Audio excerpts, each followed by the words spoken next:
Ben rientrati, adesso il prossimo servizio è condotto da Simone Spiga, ha intervistato Dodore Meloni, una delle bandiere dell'indipendentismo sardo. A voi il servizio. Dodore Meloni con noi davanti a un tribunale con una bandiera italiana e tra un po' andrà alla Corte d'Appello dello Stato italiano. Prima. La bandiera dei quattro muri, povera c'è. No.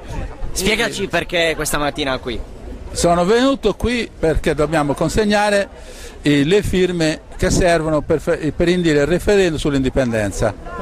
E abbiamo, eccola qua, là. Sta bandiera. Ecco qua, se occusta, povera c'è. Anzi, volevo dire, là.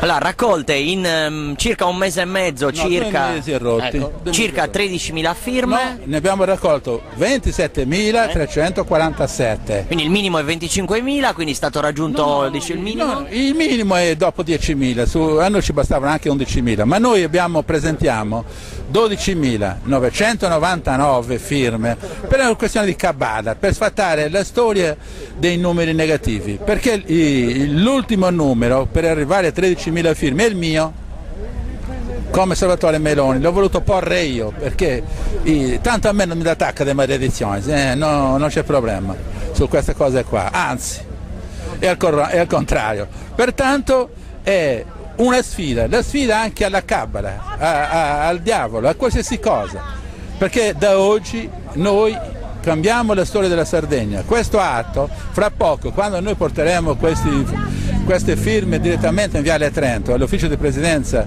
della Giunta Cappellacci, da quel momento partiamo, si fanno i primi passi perché il popolo sardo, a chi vuole votare si intende, ma è dedicato a tutto il 100% dei sardi, possa dire o sì o no.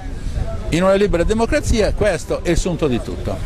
In questa campagna di raccolta di firme gli altri movimenti indipendentisti non hanno sostenuto questa linea? No, non ci hanno sostenuto, è vero, perfettamente, perché loro sono come le piante. E noi siamo gente che si muove, che è nel territorio, che conosce la gente. Non è che io prima di fare questo non ho parlato con la gente, ho fatto il mio, come diciamo così, sondaggio. Con quel quesito io mi presentavo una gente normale, lo facevo leggere e il 90% diceva sì.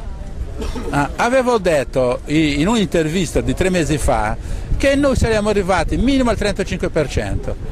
Il diavolo ha voluto o altro che proprio da poco è uscito quel sondaggio che in Sardegna, siccome ci sono degli stranieri, prende sempre un'altra cosa, arriva dall'esterno, gli scozzesi ci sono, allora sì che con loro e tutto va bene, no, lo dicono gli esterni e va bene, che dice che i sardi vogliono il 40% l'indipendenza, io avevo già detto il 35%. Dottore, proviamo a fare andare avanti, arriviamo a dicembre o all'inizio dell'anno prossimo, si svolgerà il referendum, i sardi voteranno in massa per sì. Essere indipendenti. Perfetto. Cosa succede il giorno dopo? Il giorno dopo non succede niente, l'Italia comincia a preoccuparsi, perché? Perché noi continueremo a fare l'iter necessario, che sarà quello come stanno facendo in Scozia.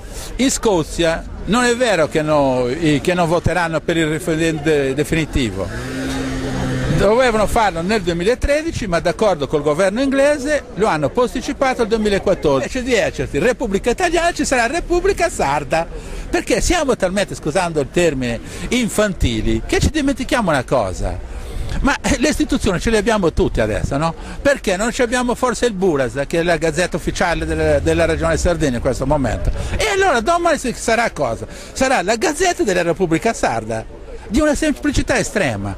Solo coloro che vedono una cosa così in assurdo, funzionerà tutto, le banche continueranno a aprire gli sportelli, noi continueremo a lavorare perché siamo obbligati a lavorarci, però ci sarà una cosa. Toccherà pagare le tasse questa volta? Certo che io l'Italia, devo Salvatore Meloni come tasse non ne dione l'Italia, visto che anzi è su slogan cosa mio, ma è uso del suo Stato, non l'ha mio usato. Ci sarà una banca sarda quindi? Certo, ci sarà la banca sarda, ci sarà tutto, perché noi in brevissimo tempo faremo decollare l'economia, perché noi sardi da importatori come siamo diventati, che acquistiamo anche l'acqua da bere, dobbiamo diventare esportatori. Lanciamo l'appello ai sardi per l'indipendenza. A Dodorese, Sì.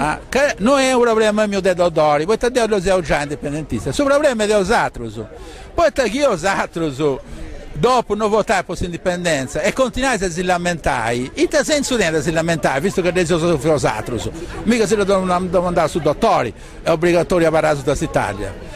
Te sei su nostro, per un cretino di un maltese, di un cipriota, di un croato, di un sloveno, di un bosnico, di tutte le nazioni nuove che vanno nascendo in sessi urs, poi te tutto queste libertà, spiegami dos'altro a me, o no?